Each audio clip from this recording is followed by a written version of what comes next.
Aquí comienza Hijos de Punta 2025 con Raúl Coe. Bienvenidos.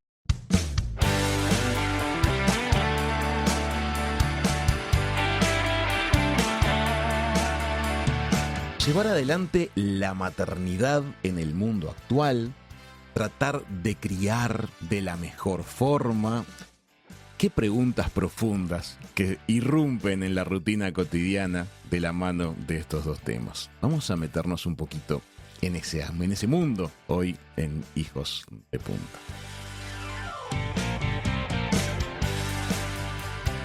Hola Florencia. Hola, muchas gracias por llamarme, encantada de poder hablar. Florencia es Florencia Sichel. Ella es filósofa, es comunicadora. Ha ido entrelazando con mucho cariño y con mucho realismo sus experiencias de maternidad, el pensamiento filosófico y la vida real. Tenemos muchas cosas que queremos conversar contigo. Bárbaro, por donde quieran empezar estoy preparada, tal cual, como que cuando estudié filosofía, quiero decirles que yo no había una materia que se llame madres, padres, crianza. Sin embargo, me di cuenta, un poco a partir de mi propia experiencia de maternidad, de que la filosofía también está en la vida cotidiana presente y justamente aparece en esos momentos en los que nos hacemos un montón de preguntas y no sabemos bien hacia dónde ir. Entonces ahí hay ya una búsqueda filosófica. Yo quiero entrar preguntándote acerca de la gestión de las expectativas. Creo que es todo un mundo. Tengo amigos queridos que están pensando en ser mamás y papás, que lo acaban de ser, que ya llevan algunos años siéndolo, y me doy cuenta en las charlas que vamos teniendo que se le generan varios conflictos respecto de las expectativas. ¿Cómo lo ves vos? Bueno, creo que las expectativas es uno de los problemas de estos tiempos, ¿no? Como queremos ser exitosos, exitosas, mostrarnos felices, las redes sociales en eso nos agregan una presión, ¿no? No alcanza con ser exitosos, sino también nos tenemos que mostrar en redes sociales siempre con la mejor actitud. Y ahí aparece también cuando tenemos un hijo un montón de expectativas de qué tipo de padre, qué tipo de madre quiero ser, cuál me imagino que voy a ser. Uno antes de ser madre piensa que va a ser espectacular, que vos no vas a ser ese tipo de madre que le da una pantalla, que le da... Y después te encontrás con la realidad, que por supuesto es más compleja, está más contaminada, no siempre las cosas salen tan bien como quisiéramos. Y lo que pasa cuando tenés expectativas muy altas es que aparece después una sensación de frustración muy grande, ¿no? Porque si solo fuera algo de, bueno, lo que después me pasa no siempre coincide con las expectativas y ya está, no sería un problema. Ahora, lo que pasa es que después sentimos culpa, nos sentimos responsables porque no estamos haciendo todo lo mejor que deberíamos hacer, o sentimos que fracasamos muchas veces también. Pero acabas de usar una palabra que me parece que es clave, deberíamos.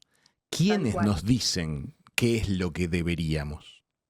Bueno, es que hay muchos mandatos hoy en día disfrazados muchas veces de consejos. No sé, cuando vos abrís las redes sociales te encontrás con un trillón de reels distintos que te recomiendan, vos hablaste esto del deber, bueno, en un tono imperativo muchas veces, ¿no? Si querés ser buena madre, hace esto, o vos podés, si querés triunfar, hace tal cosa.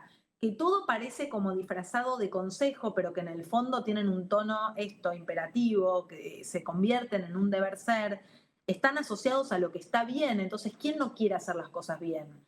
Con los hijos se juega eso, que si a vos te dicen, esto es lo mejor para tu hijo, nadie, o sea, uno como usuario se siente muy interpelado, porque nadie dice, no, yo no quiero lo mejor para mi hijo. Entonces, ahí se nos juega todo eso en el que sentimos mucha presión por hacer las cosas bien, desde el amor, desde la buena onda, desde la voluntad, pero después nos pasa que no podemos con todo, porque un poco el problema de estos tiempos también es que pensamos que podemos con todo, entonces queremos ser los mejores padres, los mejores trabajadores, las mejores parejas, y después hacemos agua porque no damos abasto.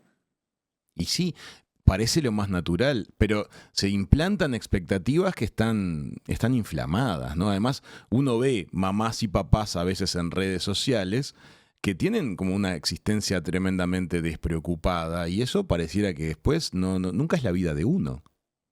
Bueno, tal cual. Ahí acabas de hablar de otro problema que es las expectativas que nos armamos a partir de lo que vemos, que lo que vemos es un microsegundo de la realidad, porque vos ves un reel editado por una persona que eligió qué mostrar y vos ves eso, que incluso estamos hablando de gente grande, no sé, yo sé que son redes sociales, yo sé que es un recorte y muchas veces sabiendo todo eso igual me generan culpa o Ujú. igual me generan frustración. Eso abre mucho la pregunta, ni hablar ahora que se puso de moda esta serie Adolescence, Sí. de cómo le impacta a los jóvenes y los adultos, siendo adultos, también nos impacta, ¿no? Digo, hay una presión muy grande y hay un imaginario sobre la vida que tienen los otros, como si fuera mejor, ¿no?, que la nuestra, y eso nos deja en un lugar como de esto, de un poco miserable o de mucha angustia o de sentir que no estamos haciendo lo suficiente. Yo hablo con un montón de madres todos los días que sienten que nunca es suficiente y lo cierto es que hacen un montón de cosas. Sin embargo, es como que no lo pueden llegar a valorar. Sobre ese aspecto quiero ir. Tú tenés un newsletter que se llama Harta, paréntesis S, Hartas sería, que le invitamos a toda la audiencia a sumarse. Ahora nos vas a contar cómo hacer para sumarse a ese newsletter. ¿De qué hablas en tu newsletter? ¿Por qué ha tenido el éxito tan grande que ha tenido? Bueno, el newsletter surgió en el 2020, o sea, plena pandemia. Yo me acababa de convertir en madre y estaba harta, precisamente. Pero no estaba Se puso harta. difícil. Yo quiero decir que no es que estaba harta de mi hija, no estaba harta tampoco de mi pareja, o sea, sí, un poco, a veces sí, pero estaba harta de esto, de querer conciliar con todo cuando no podía más conciliar con todo, porque de golpe me encontraba teniendo reuniones por Zoom con mi hija llorando, yo tapándola para que no se vea que llorara, y después encima yo me dedico a infancias, me la pasaba hablando, no sé, de cómo concebir a la infancia y por otro lado la quería callar a ella, entonces todo se me hacía como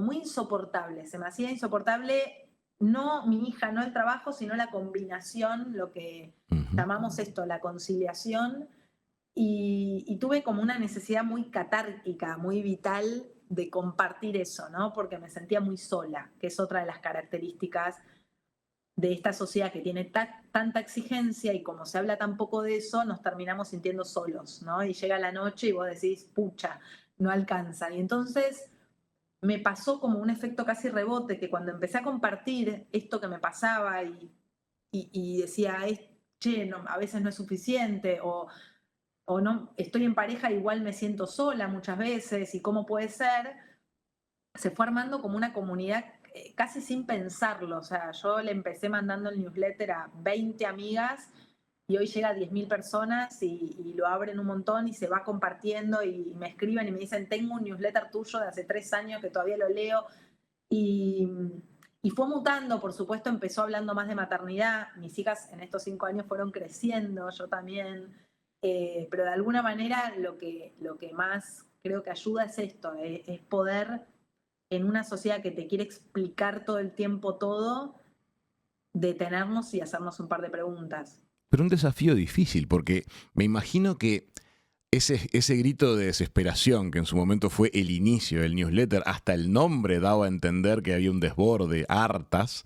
Sí. También con el tiempo vos vas controlando, vas entrenándote, adquiriendo habilidades, te pones canchera, me imagino, y de repente ya no estás tan harta.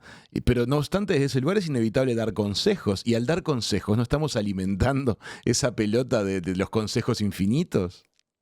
Bueno, primero siempre se puede estar un poco harta de otras cosas. Van cambiando, ya no estoy harta de los chupetes, pero Claro, empiezan a aparecer otras dificultades, ¿no? Digo, me parece que yo me río mucho, o sea, el hartas también es poder reírse un poco de esas cosas, no tiene que ver solo con salir a romper todo, está sino claro, sí, poder sí. reírnos de las incongruencias con las que vivimos, las contradicciones en las que vivimos y los desafíos con los hijos. En primer lugar, no se terminan, digo todo lo contrario, como he pasado cierta etapa, es cierto, volví a dormir, como hay algunas cosas que se ordenan, pero empiezan a aparecer otras de la vida social de nuestros hijos. Y también, en mi caso, como mujer trabajadora, como mujer profesional, como persona que vive en esta sociedad, entonces es como que aunque quisiera, te juro, siempre pienso que me voy a quedar sin temas, pero siempre aparece un tema nuevo. Es como que cuando pienso que ya no tengo nada para decir, me escribe alguna lectora y me dice, che, me pasó esto, ¿qué me dirías? Entonces son situaciones que se van renovando todo el tiempo. Le he estado prestando mucha atención a algunos de tus newsletters y también tus publicaciones tan divertidas en redes sociales. Hace unos minutos mencionaste algo que me parece central y que creo que es un gran núcleo de creación de tensiones, que es el mundo laboral y la crianza de los chicos. Porque ahí aparece un problema de difícil solución, que es la conciliación laboral entre las horas que debiera demandar el cuidado de los chicos para llevarlos adelante por el camino que uno desearía y las demandas del mundo laboral. No tiene mucha solución esto, porque veo que es un problema mundial. Tal cual, a mí me parecía increíble que en mi caso mis dos hijas son deseadas, yo realmente quiero estar para ellas y por otro lado no existe que hoy la mayoría de las mujeres tenemos que salir a trabajar, las dos partes de la familia tienen que trabajar, no existe, ¿no? Y es como vos decís, esto no es solo acá, es global, es la tendencia que cada vez... Yo creo que es el gran problema de estos tiempos, ni hablar que pareciera ser que toda la atención se nos va entre trabajo y familia y te queda nada para hablar de dónde estás vos ahí, ¿no? Cuáles son tus deseos, porque en el medio uno dice, bueno, postergo 10 años, pero son 10 años de tu vida. Entonces me parece que es cada vez más necesario que de estas cosas también se hable en las empresas. No sé, yo doy un montón de charlas en las empresas, porque hablar de esto, que a veces parece que atenta contra el trabajo, es todo lo contrario. O sea, entender que cuanto más podamos conciliar, mejor vamos a poder trabajar. Eh, a mí, al revés, me interesa poder trabajar. Yo, en mi caso, creo que la maternidad me dio un montón de herramientas para ser mejor trabajadora, más empática, más flexible. Me encanta mi trabajo, pero también quiero poder dedicarme a mis hijos. Entonces, pareciera ser que es como un pecado reconocer las dos cosas.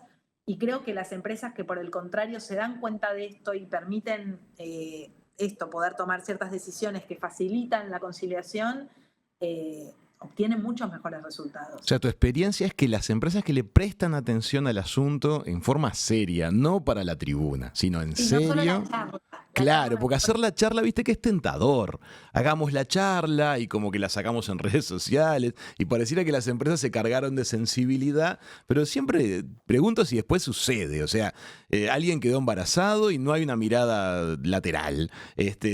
Alguien tiene un problema con un chico y después no le empezamos a retasear tareas. En el mundo real, o sea, ser realistas con esto, Bueno, y ni cumplir. hablar a los varones que puedan, digo, que son mal vistos cuando se piden un día porque se enferma su hijo y les dicen, bueno, que se lo pida tu mujer. Digo, estas cosas siguen pasando hoy.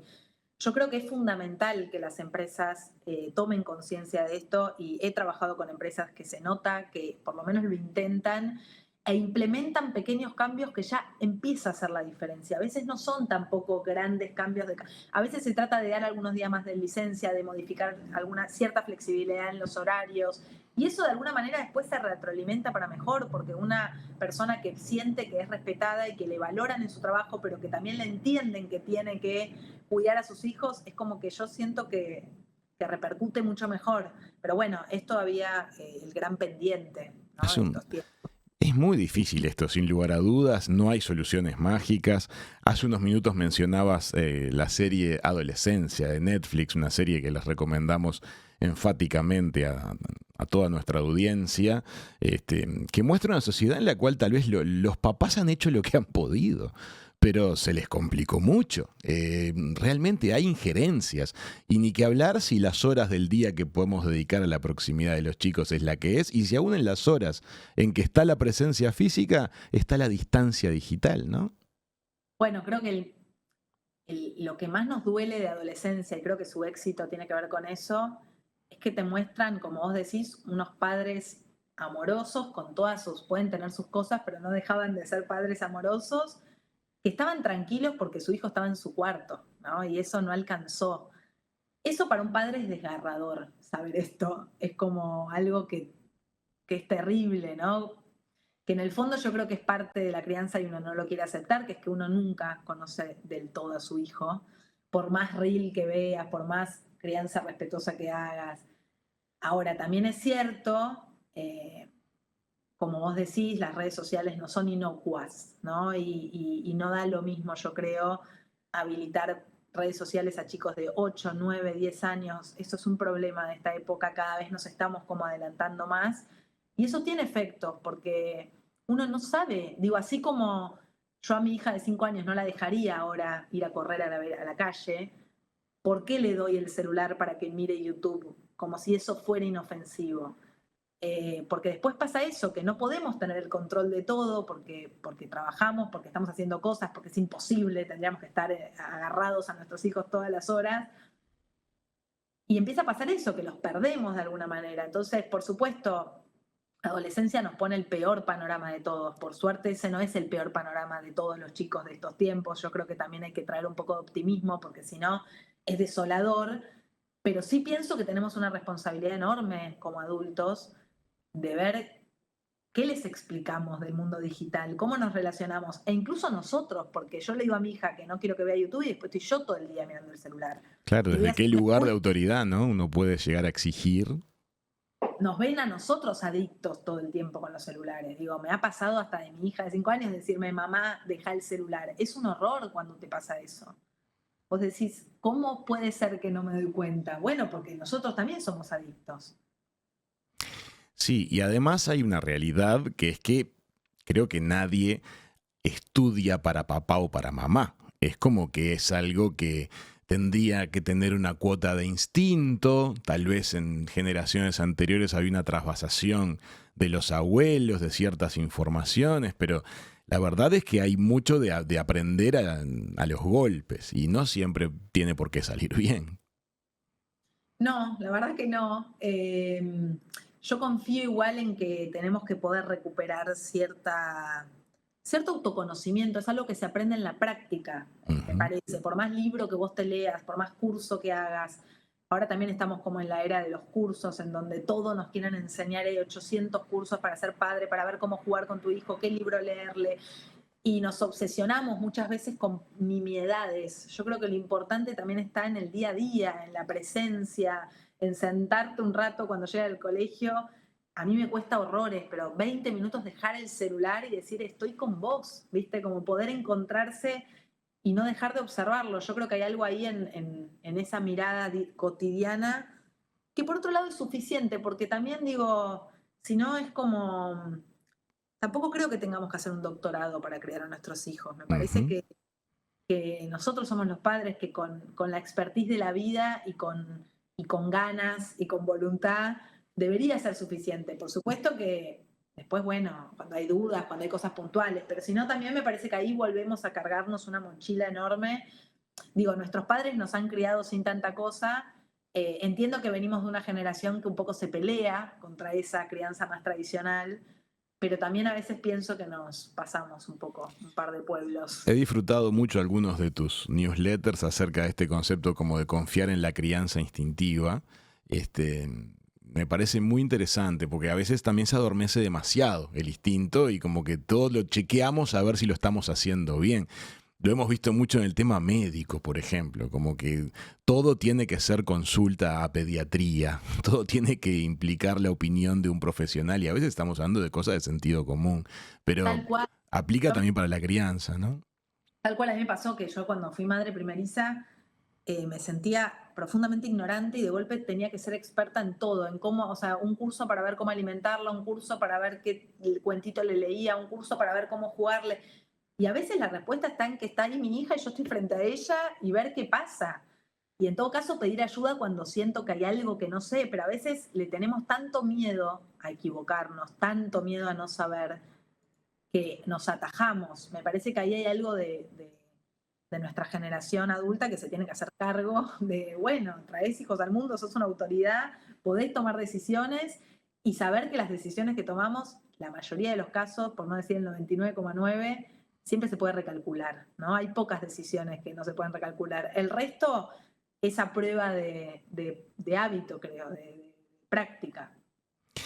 Está muy bien lo que decís y también me parece que deja el espacio es válido hablar del error, ¿no? Si surgió el error, puede que no sea irreparable. Tenemos que relativizar la gravedad de los errores.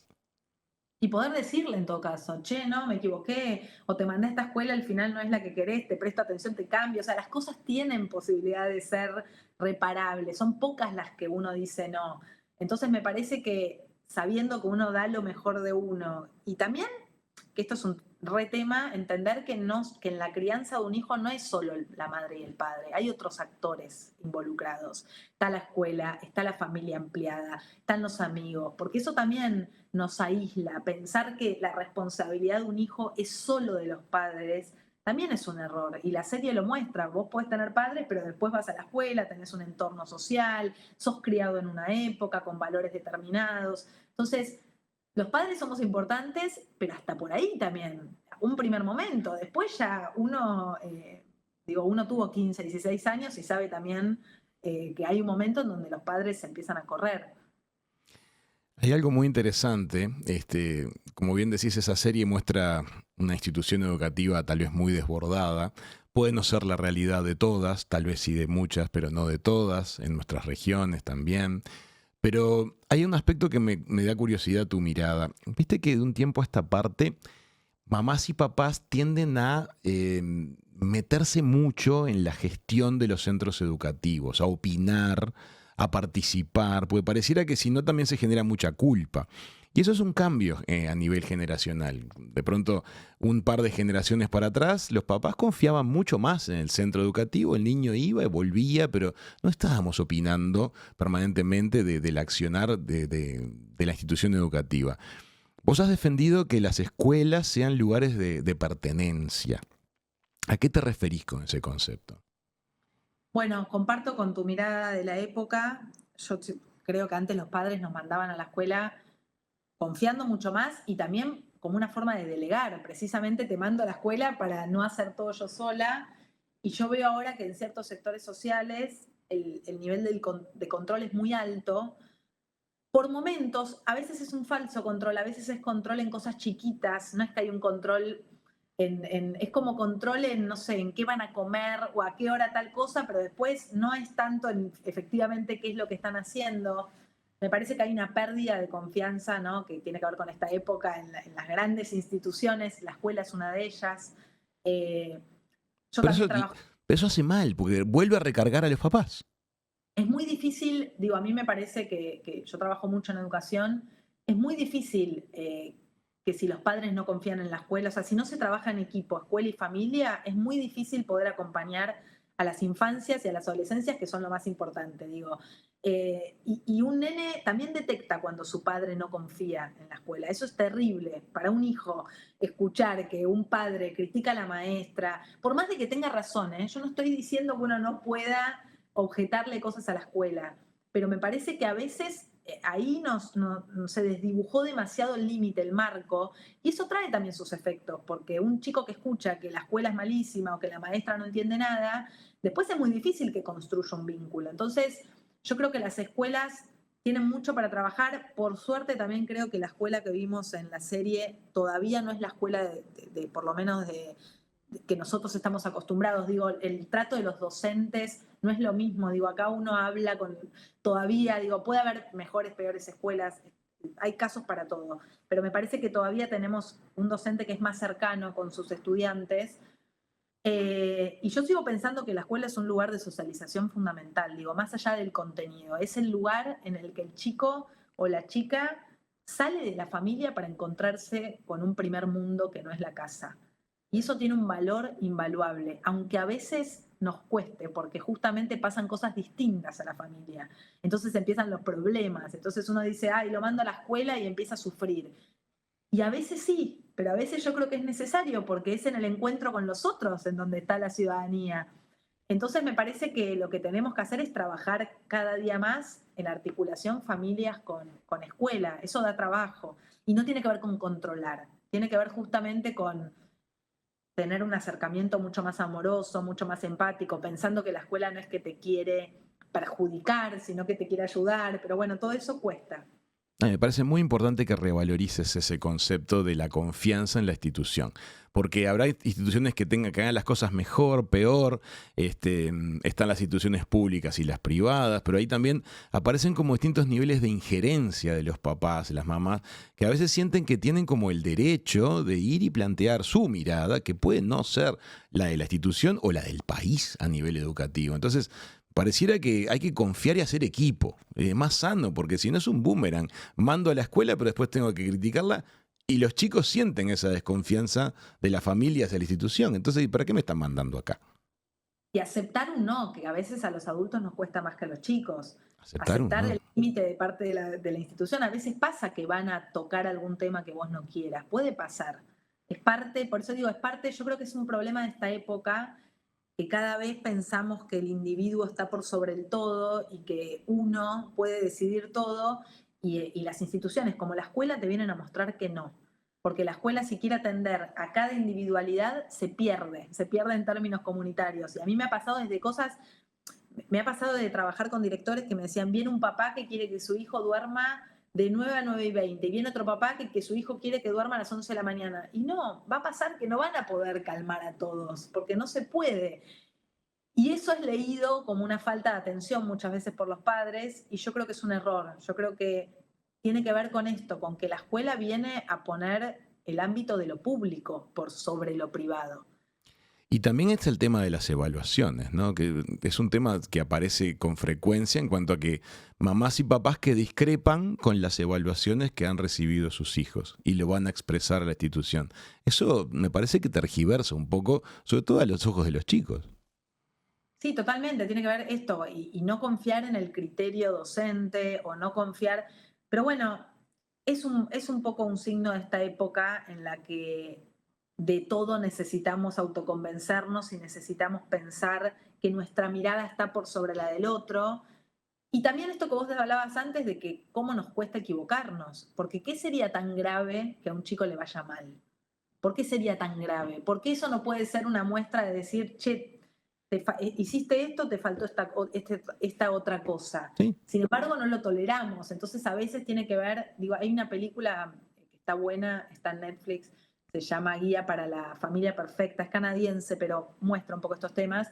Y vemos esto, vemos padres que esa hiperexigencia la trasladan a los hijos. Entonces, antes de preguntarle cómo están, quieren que saquen todas notas perfectas, y si no sacan nota perfecta, bueno, está fracasando. Bueno, ahí hay que revisar también eso, qué nos pasa a nosotros con el error de nuestros hijos. Florencia, si vamos a pedirle a nuestros hijos que acepten nuestro no, también los papás tienen que estar en condiciones de aceptar un no. Tal cual, totalmente. Te propongo que hagamos una brevísima pausa y en la segunda parte de la nota vamos a ir un poquito puertas adentro, otro tema fascinante que tratás tanto en tus redes sociales como en tu newsletter, que es el mundo de los cambios en la pareja cuando aparecen los hijos. ¿Te parece? Perfecto, estamos bárbaros, dale. Amigas, amigos, ya venimos con más de Hijos de Punta. Florencia, no hace tantos años que tu primera hija llegó a tu vida. De hecho, llegó en pandemia, lo decías en el primer bloque. Y ahora ya tenés 2 chicas, ¿verdad? Sí, sobreviví a la primera y decidí tener otra más. Heroico, muy bien. Ya tenés 2 chicas. ¿Cómo cambia la pareja? ¿Cómo fue tu historia? ¿Cómo se dieron las cosas puertas adentro del vínculo de mamá y papá? Bueno, viste que está como este rumor de que la llegada de un hijo muchas veces salva a la pareja o la une. Yo creo todo lo contrario. Yo creo que a veces la llegada de un hijo hace una eclosión en la pareja, porque hasta la llegada de un hijo son 2 personas, y lo que viene a ser un hijo es marcar un punto en la historia de esa pareja que no tiene retorno. O sea, cambia para siempre esas condiciones, y de golpe pasás de ser pareja, pasar también a ser padre o a ser madre, y eso altera, no hay forma de que no altere todo, ¿no? Así que al principio suele ser un poco movilizante, porque ya ser padre es movilizante, entonces a eso se le suma no saber dónde está la pareja en el medio de la vorágine diaria. Yo creo que cuando hay mucho trabajo en equipo y hay mucho acompañamiento de las 2 partes, sobrevive. A veces no, Digo, justamente hay muchos casos de separaciones en los primeros años. Y yo me lo explico muy fácil porque tiene que ver con esto, con que una cuando se convierte en madre de golpe cambia la identidad de esa persona y a veces cuesta reacomodarse y cuesta ver dónde estamos parados ahora como pareja, ¿no? Y eso que quizás te unía antes, como ver películas y, no sé, viajar, ahora no sabes dónde está, ¿no? Y hay que tener paciencia, en esto que hablábamos también de estos tiempos, yo creo que una palabra que se extinguió es la paciencia, y cuando no tenés paciencia y las cosas se complican, a veces es como que sentís que, bueno, chau, ¿no? Como la pareja se fue. Por supuesto, en mi caso pasé por todo eso, ¿no? Por momentos de crisis, por momentos de entender qué necesitaba esa persona, que quizás no era lo que necesitaba antes, porque ahora necesitaba a alguien que pudiera ayudarme en este nuevo rol, que pudiera descubrirse. Él también, en mi caso, es un varón paternal en su propio rol. Pero bueno, yo creo que altera todas las condiciones la llegada de un hijo. Florencia, y vos tenés contacto a través de tu newsletter con miles de personas que te leen y que me imagino que te dan tu feedback. Y seguramente tu caso personal de una pareja que, digamos, aguantó el cimbronazo y va para adelante, no sea el de otras personas. ¿Qué te escribe la gente que de repente se rompió su proyecto de pareja luego de las maternidades y las paternidades? Bueno, uno de los mayores problemas es lo que llamamos la carga mental.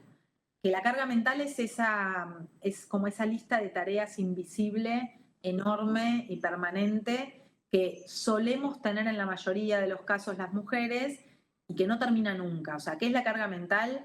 No es solo que, por ejemplo, una pareja lleve a su hijo al médico, sino sacar el turno. Son todas esas tareas invisibles de la lista de compras del supermercado, los turnos médicos, las cosas escolares, la vianda, que cuando vos tenés un hijo se vuelve por lo general como muy distinta la diferencia, ¿no? Es como que las mujeres llevamos una carga mental muy grande que lo que hace es que nos termina agotando, porque esto que te digo, nunca termina la carga mental. Yo ahora estoy conversando con vos, pero estoy pensando que en un rato tengo que buscar a mi hija al jardín y que si no y que le tengo que comprar la merienda y que después tengo que comprarle los útiles. Entonces, es muy difícil.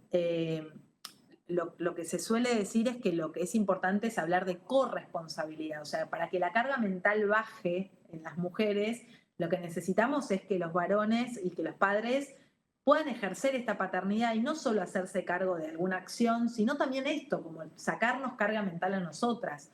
Yo creo que cada vez más hay más varones presentes y que tienen ganas, pero bueno, en el medio hay parejas en las que no resisten justamente esto porque realmente las tareas son muchas y el trabajo se siente como doble. Recién hablábamos de lo difícil que es conciliar. Uno trabaja, o sea, en la mayoría de los casos somos dos personas las que trabajamos de forma remunerada, pero después llegas a tu casa y seguís trabajando. Y cuando ese trabajo del hogar, que encima no es valorado y no es remunerado y parece invisible, cada vez es más desigual y lo que termina pasando es que te desgasta, no te deja el lugar para el enamoramiento. Yo hace poco traje una idea de una filósofa francesa, Mona Jollet, que ella habla de erotizar la igualdad. O sea, qué interesante es entender que para las mujeres muchas veces lo que nos erotiza es ver un varón presente, ¿no? Un hombre que ejerce la paternidad. A veces no es solo que te traigan flores, sino que vos veas que va a comprar pañales y después se ocupa de, no sé, preparar el cumpleañito infantil, que son todas esas cosas que parecen que ocurren por arte de magia y es porque hay una mujer detrás haciéndolas. Sin duda, todo lo que implique disminuir la carga es visto como algo positivo. Tú estás incorporando el concepto de que desde ese lugar aparezca una erotización.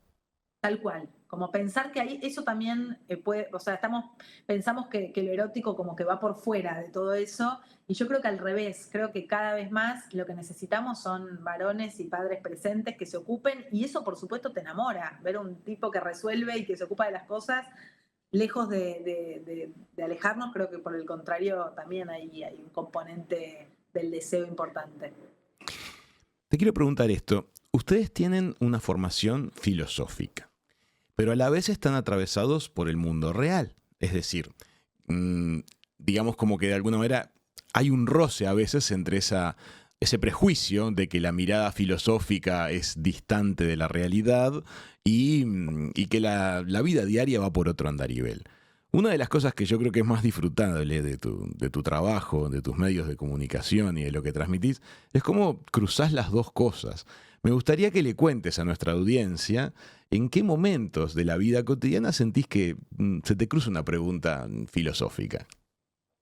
Me encanta esto que me preguntás porque a mí me encantaría ser la filósofa que está en una biblioteca 10 horas de su día. En la Torre de Marfil. Cerrada, pero la realidad es que me pasa que hago filosofía en los huecos en los que me pasa eso, que es que yo corto con vos y me voy corriendo a buscar a mi hija al jardín y de ahí me voy corriendo a otro lado. En el medio quizás hago media hora de espera en un consultorio médico y agarro un libro de Hannah Arendt y me lo pongo a leer y eso se me cruza con una pregunta que justo me hizo mi otra hija. Entonces a mí me pasa eso, que los mundos se me contaminan cada vez más. Y entonces el mundo de la filosofía tan solemne no me representa, porque mi vida es poco solemne en ese sentido, pero a mí me divierte, o sea, a mí lejos de... Me pasó hace poco que hice una entrevista con unas fotos que me preguntaron si quería ir a una biblioteca y yo dije, no, hagámosla en el café con los gritos, porque es un poco así como yo trabajo y produzco conocimiento, y porque también son parte de estos tiempos tan acelerados en donde hacemos filosofía en un reel, en un minuto y hablamos... Entonces me parece que venderles otra cosa sería algo que no es. La verdad es que un poco produzco filosofía con cómo vivo en estos tiempos. Entonces, bueno, se retroalimenta de alguna manera. Sí, es muy lindo cuando la pregunta que vos hacés es una pregunta de corte filosófico, pero de inmediato se ve la bajada a la cotidianeidad, a lo que te impactó ese día. Tal cual, y estoy siempre, sí, eso sí, es como gajes del oficio. Yo estoy muy atenta a que cualquier cosa puede ser un disparador. Y cuando digo cualquier cosa, es cualquier cosa. O sea, hablo con un vecino que me dice algo y a mí ya es como que digo, esto lo podría tomar. Pero eso es un poco los gajes del oficio y sobre todo de la docencia que nos pone en práctica a conversar mucho, a hablar mucho y a compartirlo. Entonces medio que cada película que veo, cada serie que veo, se me ocurre darle la vuelta. Pero eso ya es un poco la práctica de mi trabajo, ¿no? Es muy lindo lo que haces y me parece un trabajo de difusión muy bien intencionado, tremendamente disfrutable. Y dentro de tus trabajos de difusión tenés 3 libros escritos, están dirigidos a 3 públicos muy particulares. Le has escrito libros para niños, para papás y para docentes. Me gustaría que nos cuentes un poquito de qué va o cuál es el mensaje central de cada uno de tus 3 proyectos de libro. Bueno, dale, me encanta y te spoileo el cuarto porque sale ahora muy bien. ¿Ah, sí? Muy bien, perfecto. Tengo ¿Y vos qué pensás?, que es mi primer libro que salió en el 2022 por Planeta, que es un libro de filosofía para chicos y chicas, entre 9 y 12 años más o menos, que es un libro bien lúdico, tipo un libro objeto, como para que los chicos puedan escribirlo y dialogan voces de filósofos con actividades, es como muy dinámico. Uh-huh. Y ese va de la mano, lo pensé con otro libro que se llama Filosofar desde la infancia, que ese es un libro que está orientado mucho más a padres, madres, educadores, que quieran quizás pensar cómo llevar la filosofía a los más chicos, ¿no? Pero está lleno de actividades también, tiene un prólogo de Luis Pesetti que es una belleza. Esos son como mis 2 libros más del campo educativo.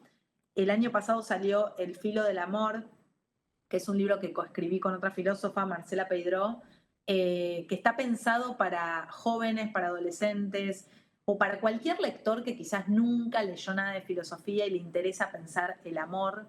Entonces es un libro que es muy didáctico, que cada capítulo cuenta, se hace alguna pregunta filosa sobre los filos, justamente el amor, sobre todo lo que duele, sacando un poco esta cosa idealizada del amor romántico. Y ahora en julio va a salir el último libro que todavía no definí el título, así que no te lo cuento, pero sí ronda sobre todas estas exigencias que hablamos. O sea, todo sobre cómo los adultos de hoy en día nos sentimos como muy atrapados, ¿no? Entre tanto mandato, tanta exigencia, y que fue un poco todo lo que fuimos conversando al principio. Tú sabes, Florencia, que una de las cosas que más me llamó la atención en uno de tus posteos es los niños tienen insólitamente mucho de filósofo, sobre todo en la etapa de los por qué. Cuando empiezan a sumar un porqué atrás de otro y tratan de llegar como a los motivos fundamentales de las cosas. Y a veces los adultos, los primeros por qué los contestamos con soltura, pero después del tercer y cuarto por qué se suele empezar a complicar, porque la pregunta empieza a agarrar fuerza filosófica. ¿Cómo ha sido tu camino? ¿Has tenido como una retroalimentación de tus chicas en ese sentido a la hora de hacer preguntas? Sí, a veces los odiamos, digamos todo, porque vos estás cocinando a las 8 de la noche agotada, poniendo la tarta en el horno, y tu hija te viene con una pregunta existencial de ¿por qué nací acá? Que vos decís, pero no sé, viste, te pongo la tele, lo cual es un horror. Yo creo que a mí ahí sí creo que me juega a favor mi profesión, a mí me encanta que los chicos y las chicas se hagan preguntas. Creo que el asombro es el patrimonio que más tenemos que cuidar de la infancia y que a veces creo que el asombro es algo que matamos lentamente los adultos y que nos olvidamos que tenemos. Y todo mi trabajo está un poco en recuperar el asombro. O sea, a mí me angustia ver adultos que no se asombran, que no se hacen preguntas, que no son curiosos.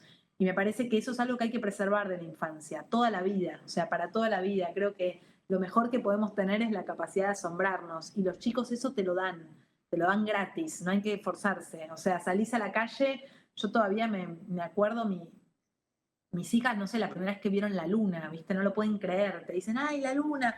Y eso pasa algunas veces hasta que ya no pasa, después nos asombran más por la luna, y eso es un poco lo que nos pasa también a nosotros, que terminamos naturalizando las cosas. Entonces yo creo que lejos de pensar que los adultos tenemos que salir a responder todo cada vez que nos dicen por qué, me parece que lo más interesante es sumarnos al juego de ellos y ver y explotar esa pregunta y ver qué otra pregunta aparece y ver cómo la pueden buscar juntos y como jugar un poco, como recuperar eso desde el lado del juego, que en el fondo además es una herramienta repotente para la vida, tiene que ver con el pensamiento crítico, con la capacidad de hacerse preguntas, de discernir, pero digo, antes que eso está esto, el poder darle lugar a lo que no sabemos y para mí es hermoso, hay que sostener eso.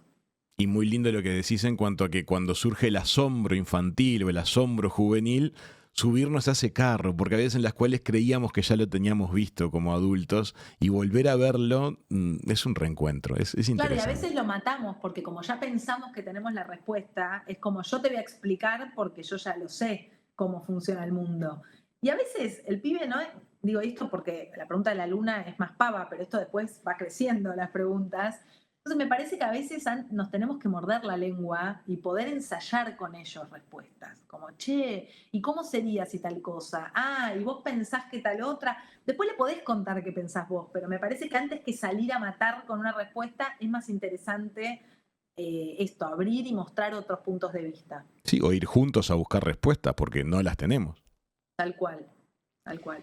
O sea, es que hace unos meses atrás estábamos con una pareja amiga muy querida y también estaban sus chicos. Años para atrás habíamos tenido una experiencia muy linda con mi esposa, habíamos visto despegar un cohete espacial en vivo. Habíamos tenido la oportunidad de justo estar en el lugar y en el momento en el que se produjo el despegue de un cohete. Y la verdad que se nos produjo un efecto wow tremendo. A nosotros quedamos tremendamente asombrados de todo, de cómo suena, de la distancia que recorre en tan poco tiempo, por qué pareciera que tiene una trayectoria curva y en realidad está subiendo recto y es la Tierra la que gira. Un montón de cosas nos sorprendieron. Y estábamos con esta pareja de amigos, con sus chicos adolescentes, y quisimos contarles esa experiencia. Y la verdad es que creo que la contamos con mucho ánimo, con mucho entusiasmo, porque estábamos también reviviendo nuestro recuerdo. Y nos dimos cuenta de que el efecto wow no se activaba tanto, porque ya lo habían visto. ¿Cómo ves esta relación entre el exceso o la enorme cantidad de disponibilidad de información y el espacio para el asombro? Bueno, sin dudas es la dificultad de esta época. Nosotros, de hecho, no crecimos con eso, o sea, no había tanto como hay ahora. Para mí, tenemos que, esto cuesta un montón y me cuesta a mí también, digo, no vengo acá en calidad de experta solamente, pero me parece que tenemos que también darle la oportunidad a nuestros hijos o hijas de que se aburran. Yo creo que el asombro aparece frente al aburrimiento. Pero el otro día leí un libro de Tomás Balmaceda, un filósofo argentino que es amigo, y él decía, estamos frente a la muerte del aburrimiento. ¿Viste? Ya no nos aburrimos más. Como que ahora no sabemos lo que es estar aburrido, porque estamos o viendo, digo, aunque tengas un rato libre, yo me pongo a ver reels en el baño. Entonces ya no estoy ni ese ratito que estaba antes aburrida, como que casi que no me acuerdo cuándo fue la última vez que me aburrí, porque o estamos trabajando, o estamos criando, o hacemos un hobby, o vemos Netflix, o vemos la última serie, porque no sea cosa que te pierdas, o sea, en realidad está buenísima adolescencia, pero por otro lado te agarra como esta cosa de que si no la viste no estás en tema.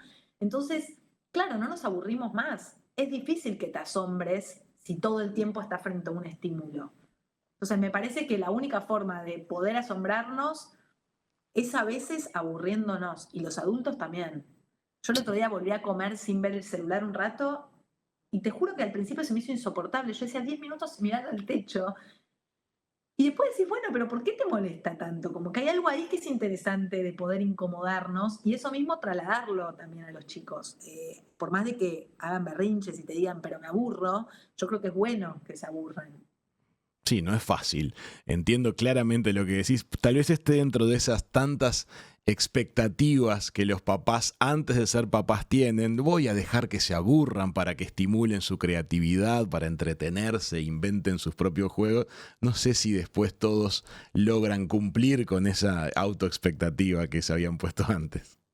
No, por supuesto, pero me parece que ahí también hay un desafío, porque esta cosa de tanta vorágine que tenemos todos los adultos, después la trasladamos a las infancias y entonces los mandamos a la escuela doble turno, a 500 actividades extracurriculares, los fines de semana el deporte. Entonces, claro, los chicos también están agotados. A mí me parece que es necesario aburrirse un poco, y que es desde el aburrimiento que surgen nuevas ideas y surgen los mejores juegos, o surgen otras cosas que no podés calcular.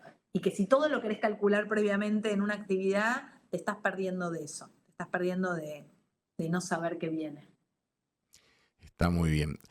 Te quiero hacer una pregunta más, ya en el cierre, que tiene que ver con la presión social acerca de hijos únicos o presencia de hermanitos. Tenés mucho contenido respecto de esto, muy recomendable para los que nos están escuchando, pero me gustaría que nos cuentes cuál es a grandes rasgos tu mirada acerca de hijos únicos o presencia de hermanos. Bueno, eso es interesante también porque las presiones aparecen siempre cuando una mujer pasa los 30 años, empieza a aparecer la pregunta de ¿para cuándo vas a tener un hijo? ¿No? Esa es como la primera gran presión. Entonces, bueno, ponele que vos tenés un hijo, ahí automáticamente vos decís, bueno, listo, ya cumplí con la sociedad, y no, porque aparece la pregunta de ¿y para cuándo el hermanito?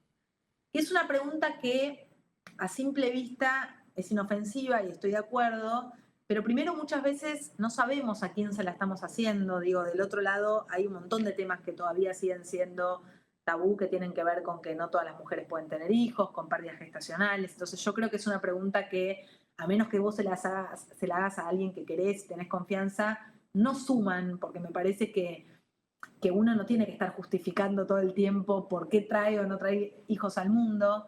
En mi caso, que traje una segunda hija, lo primero que me han dicho es, ¿y para cuándo el varón? Bueno, espero que el tercero sea el varón.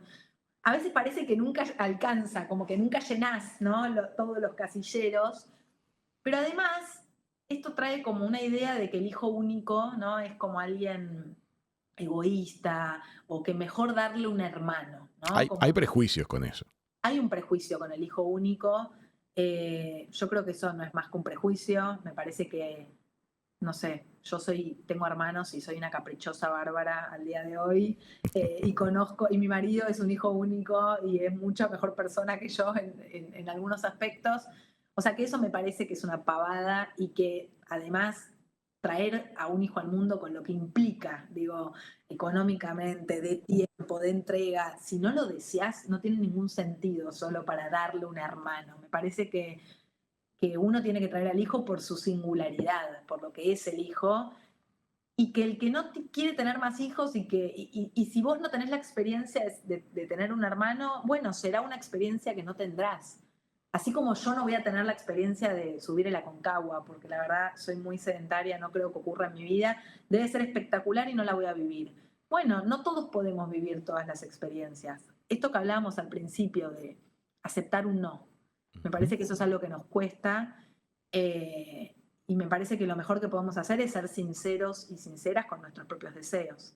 Entonces, que cada uno recorre el camino de la manera que lo vaya deseando, no presionar para que tengan, no presionar para que tengan el segundo o la segunda, sino que cada cual lo haga en función de su genuino ímpetu, deseo, búsqueda de querer o no ser mamá, ser papá.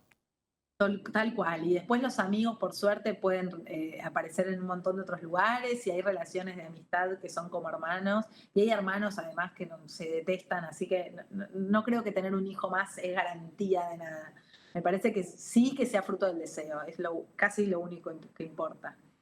Me parece muy interesante todo lo que nos contaste, Florencia. Te quiero agradecer muchísimo este ratito junto a nosotros. Quiero que los que nos están escuchando visiten en Instagram a Flor Sichel para conocer el perfil de Florencia y todo lo que tiene para compartir. Se van a reír, van a aprender y van a tener muchos temas de conversación dentro de la familia, en todos los formatos de familia.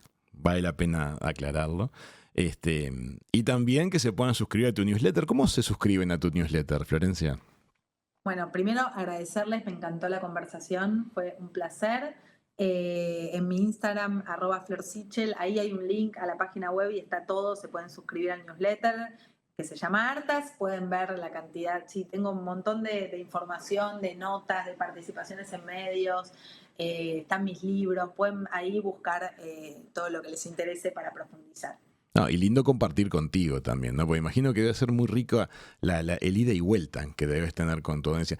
Decime, no parece ser una audiencia cargada de quejas. Es como más de cómo buscarle la vuelta para ir para adelante. Sabés que por suerte tengo muy poco hate, o sea, alguna vez, alguna cosita. Sí, lo vi. Pero por lo general me lo tomo además con humor, trato de tomármelo con humor. Sí, tengo una re linda comunidad, es algo que me da orgullo. Fui construyéndola muy lentamente y la verdad que sí. Muchísimas gracias por este ratito. No, gracias a ustedes, un placer. Amigas, amigos, filósofa reflexionando acerca del mundo de la maternidad, de la crianza, de la familia. Si queremos, si no queremos, cuántos queremos, todo eso. Pasó por la mesa de Hijos de Punta. Hasta la próxima, amigos. Chau, chau.